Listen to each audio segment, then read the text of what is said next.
ഉൽപ്പത്തി അധ്യായം 23. സാറായിക്ക് 127 വയസ്സായിരുന്നു. ഇത് സാറായുടെ ആയുഷ്കാലം. സാറ കനാൻ ദേശത്ത് ഹെബ്രോൻ എന്ന കിര്യത്ത് അർബയിൽ വച്ച് മരിച്ചു. അബ്രഹാം സാറായെക്കുറിച്ച് വിലപിച്ച് കരവാൻ വന്നു. പിന്നെ അബ്രഹാം മരിച്ചവളുടെ അടുക്കൽ നിന്ന് എഴുന്നേറ്റ് ഹിത്യരോട് സംസാരിച്ചു. ഞാൻ നിങ്ങളുടെ ഇടയിൽ പരദേശിയും വന്നു പാർക്കുന്നവനും ആകുന്നു.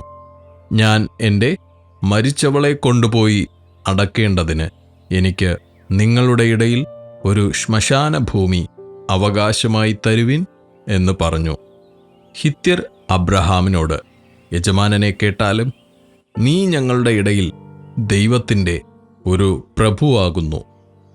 ഞങ്ങളുടെ ശ്മശാന സ്ഥലങ്ങളിൽ വെച്ച് വിശേഷമായതിൽ മരിച്ചവളെ അടക്കിക്കൊള്ളുക.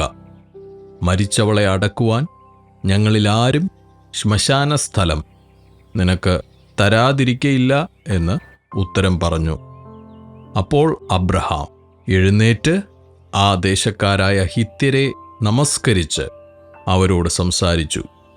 എൻ്റെ മരിച്ചവളെ കൊണ്ടുപോയി അടക്കുവാൻ സമ്മതമുണ്ടെങ്കിൽ നിങ്ങൾ എൻ്റെ അപേക്ഷ കേട്ട് എനിക്ക് വേണ്ടി സോഹരിൻ്റെ മകനായ എഫ്രോനോട് അവൻ തൻ്റെ നിലത്തിൻ്റെ അറുതിയിൽ തനിക്കുള്ള മക്പേല എന്ന ഗുഹ എനിക്ക് തരേണ്ടതിന് അപേക്ഷിപ്പിൻ. നിങ്ങളുടെ ഇടയിൽ ശ്മശാനാവകാശമായിട്ട് അവൻ അതിനെ പിടിപ്പതു വിലയ്ക്ക് തരേണം എന്ന് പറഞ്ഞു. എന്നാൽ എഫ്രോൻ ഹിത്യരുടെ നടുവിൽ ഇരിക്കയായിരുന്നു. ഹിത്യനായ എഫ്രോൻ തൻ്റെ നഗരവാസികളായ ഹിത്യർ എല്ലാവരും കേൾക്കെ അബ്രഹാമിനോട്, അങ്ങനെയല്ല യജമാനനെ, കേൾക്കണമേ. നിലം ഞാൻ നിനക്ക് തരുന്നു, അതിലെ ഗുഹയും നിനക്ക് തരുന്നു. എൻ്റെ സ്വജനം കാണെ തരുന്നു. മരിച്ചവളെ അടക്കം ചെയ്തുകൊണ്ടാലും എന്ന് ഉത്തരം പറഞ്ഞു. അപ്പോൾ അബ്രഹാം ദേശത്തിലെ ജനത്തെ നമസ്കരിച്ചു. ദേശത്തിലെ ജനം കേൾക്കെ അവൻ എഫ്രോനോട്, ദയചെയ്ത് കേൾക്കേണം. നിലത്തിൻ്റെ വില ഞാൻ നിനക്ക് തരുന്നത് എന്നോട് വാങ്ങേണം. എന്നാൽ ഞാൻ മരിച്ചവളെ അവിടെ അടക്കം ചെയ്യും എന്ന് പറഞ്ഞു.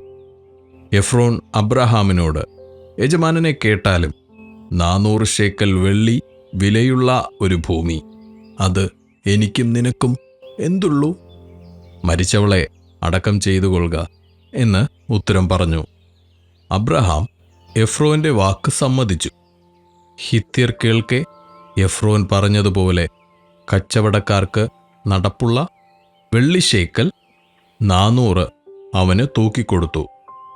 ഇങ്ങനെ മമ്രയ്ക്കരികെ എഫ്രോനുള്ള മക്പേല നിലവും അതിലെ ഗുഹയും നിലത്തിൻ്റെ അതിർക്കകത്തുള്ള സകല വൃക്ഷങ്ങളും അവൻ്റെ നഗരവാസികളായ ഹിത്യരുടെ മുൻപാകെ അബ്രഹാമിന് അവകാശമായി ഉറച്ചുകിട്ടി. അതിൻ്റെ ശേഷം അബ്രഹാം തൻ്റെ ഭാര്യയായ സാറായെ കനാൻ ദേശത്തിലെ ഹെബ്രോൻ എന്ന മമ്രയ്ക്കരികെയുള്ള മക്പേല നിലത്തിലെ ഗുഹയിൽ അടക്കം ചെയ്തു. ഇങ്ങനെ ഹിത്യർ ആ നിലവും അതിലെ ഗുഹയും അബ്രഹാമിന് ശ്മശാനാവകാശമായി ഉറപ്പിച്ചു കൊടുത്തു.